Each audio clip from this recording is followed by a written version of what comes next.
ফিরে এলাম বিরতির পর। এবার যে খবরে নজর রাখবো, বিদ্যুতের দাম বৃদ্ধির প্রতিবাদে বিজেপির মিছিল, পথে টায়ার জ্বালিয়ে এই প্রতিবাদ মিছিল এবং যে মিছিলে অংশ নেন অগ্নিমিত্রা পাল। জানিয়ে রাখি, বিদ্যুতের দাম বৃদ্ধির প্রতিবাদ, সেই প্রতিবাদে রাস্তায় বসে বিজেপির প্রতিবাদ বিক্ষোভ এবং টায়ার জ্বালিয়ে পথ অবরোধ। বিজেপির প্রতিবাদ মিছিলে অংশ নেন অগ্নিমিত্রা পাল। আসানসোল জিটি রোডের ওপর বসে এই বিক্ষোভ দেখাচ্ছেন তারা। আমরা কথা বলবো আমাদের প্রতিনিধির সঙ্গে। তার আগে যে ছবি আপনাদের আমরা দেখাচ্ছি কলকাতা টিভির পর্দায় আপনারা দেখতে পাচ্ছেন, টায়ার জ্বালিয়ে পথ অবরোধ বিজেপির। কথা বলবো, আমাদের সঙ্গে রয়েছেন আমাদের প্রতিনিধি পবিত্র বন্দ্যোপাধ্যায়।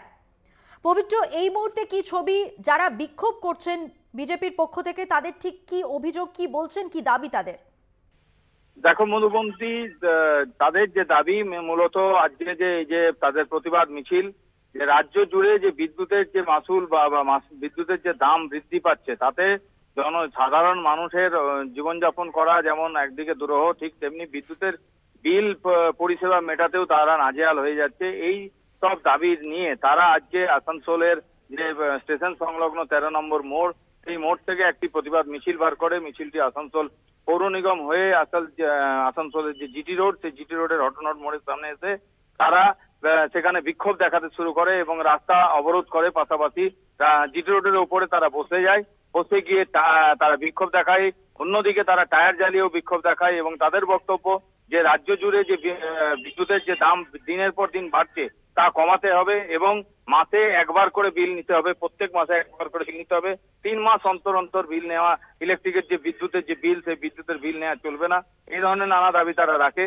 এবং তোমাকে বলে রাখি, প্রায় 1.5 ঘন্টা ধরে জিটি রোড স্তব্ধ হয়ে যায়। এবং তোমাকে বলে রাখি যে এই হয়ে যাওয়ার ফলে বেশ কিছু জায়গায় সমস্যাও হয়েছে শহর জুড়ে।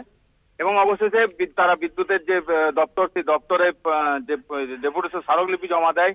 স্মারকলিপি জমা দেওয়ার পরে বিদ্যুৎ দপ্তরের আশ্বাসে তারা পথ অবরোধ তুলে নেয়। প্রায় 1.5 ঘন্টা পরে এখন রাস্তার যান চলাচল স্বাভাবিক হয়েছে। আর কোনো কর্মসূচি রয়েছে পবিত্র? না মধুবন্তী, এরপরে আর তাদের কোনো এখনো পর্যন্ত আর কোনো কর্মসূচি নেই। কেন, যেটুকু আমরা জানতে পারলাম সূত্র মারফত, যে অগ্নিমিত্রা পাল আসানসোল ছেড়ে কলকাতার অভিমুখে রওনা দিয়েছেন এবং আরো যারা নেতৃত্ব ছিলেন তারা নিজ নিজ কর্মে সেখানে তারা ব্যস্ত হয়ে পড়েছেন।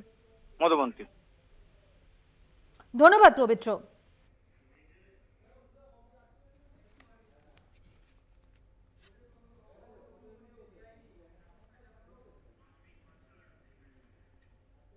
কথা বললাম আমাদের প্রতিনিধি পবিত্র বন্দ্যোপাধ্যায়ের সঙ্গে।